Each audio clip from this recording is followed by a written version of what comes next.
저는 그 고등학교 2학년 때부터 대학교 4학년 때까지 그 장학금을 받았습니다. 그 사법시험을 합격하고 선생님께 이제 고맙다고 인사를 갔더니 자기한테 고마워할 필요는 없고 자기는 이 사회에 있는 것을 너에게 주었을 뿐이니 혹시 갚아야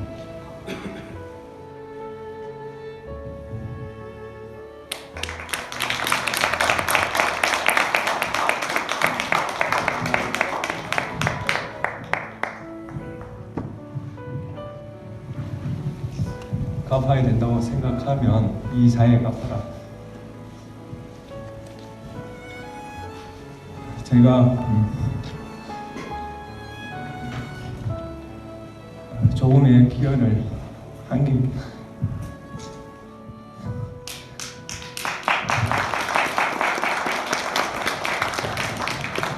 있다면 그 말씀을 잊지 않았기 때문이라고 생각합니다.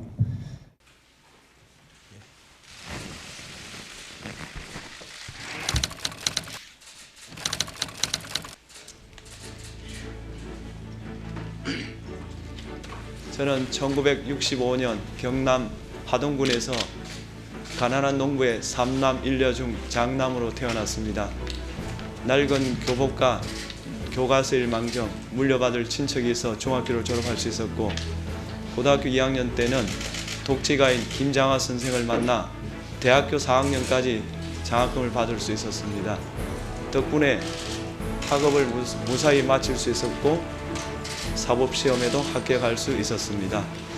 김장하 선생은 한약업소로서 번 돈으로 명신고등학교를 건립하여 경상남도에 기증하였고 수백 명의 학생에게 장학금을 지급하였으며 형평운동 기념사업회, 진주 오광대 보건사업, 경상대학교 남명강 건립 등 좋은 일을 많이 하였습니다.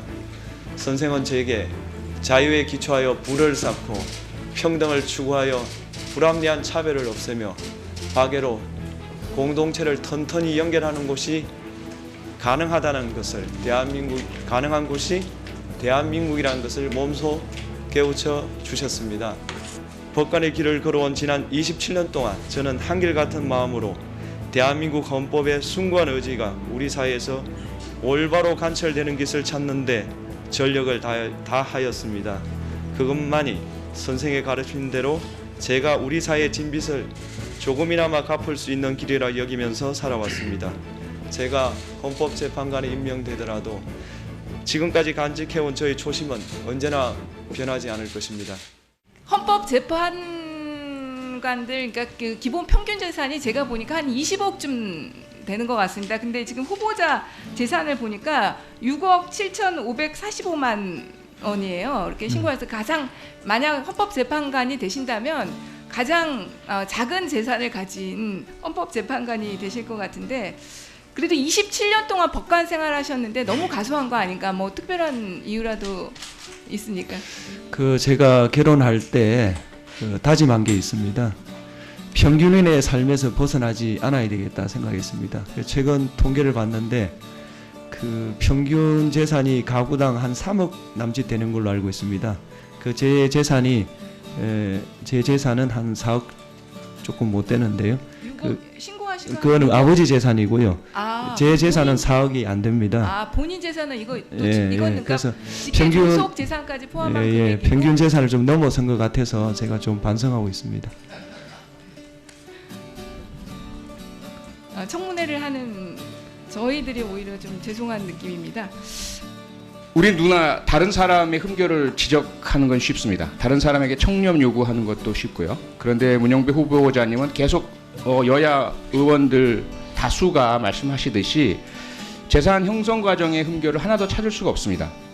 그리고 현재 보유하고 계신 재산도 청렴이라고 할 수 있을 정도이고요. 아파트 한 채, 차량 하나, 예금 일정 부분 정도밖에 없고요. 그런 부분에서 일단 존경의 말씀을 드리고, 어떻게 본다면 우리 고위공직자들이 입법부 국회도 48% 정도의 국회의원들이 다주택자로 확인이 되고 있고요. 최근에 장관 후보자들의 그런 부동산 문제도 국민들께 많은 우려를 끼쳐드린 것도 있고요. 그런 가운데 본인 스스로가 다른 사람의 문제를 재판하는 판사로서 철저하게 청렴 관리를 해오신 것은 높이 평가를 합니다. 거기에 대해서 혹시 하신 말씀 계신가요?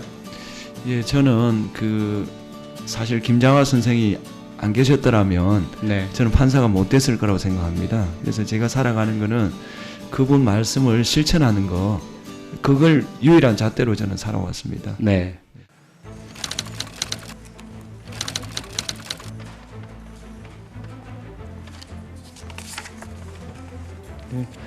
지금부터 2024 헌나 8 대통령 윤석열 탄핵 사건에 대한 선고를 시작하겠습니다. 피청구인은 국회의 권한 행사가 다수의 횡포라고 판단했다 하더라도 헌법이 예정한 자구책을 통해 견제와 균형이 실현될 수 있도록 하였어야 합니다. 피청구인은 취임한 때로부터 약 2년 후에 치러진 국회의원 선거에서 피청구인이 국정을 주도하도록 국민을 설득할 기회가 있었습니다. 그 결과가 피청구인의 의도에 부합하지 않더라도 야당을 지지한 국민의 의사를 배제하려는 시도를 하여서는 안 되었습니다. 그럼에도 불구하고 피청구인은 헌법과 법률을 위반하여 이 사건 계엄을 선포함으로써 국가 긴급권 남용의 역사를 재현하여 국민을 충격에 빠뜨리고 사회, 경제, 정치, 외교 전 분야의 혼란을 야기하였습니다. 국민 모두의 대통령으로서 자신을 지지하는 국민을 초월하여 사회 공동체를 통합시켜야 할 책무를 위반하였습니다.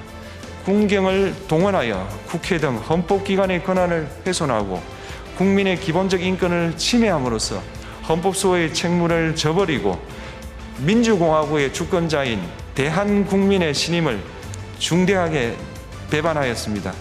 결국 피청구인의 위법 행위는 국민의 신임을 배반한 것으로 헌법 소의 관점에서 용납될 수 없는 중대한 법 위반 행위에 해당합니다.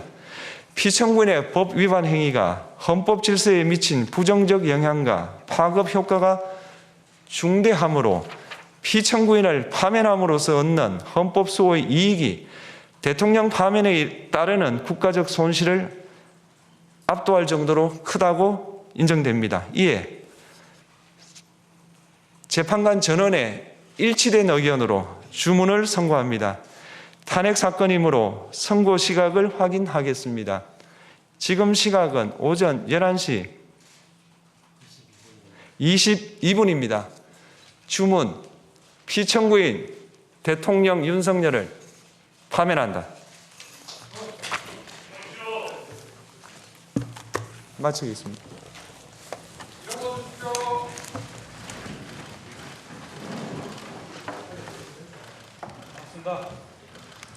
고맙습니다. 수고 많으셨습니다. 역사에 도움이 된 거야.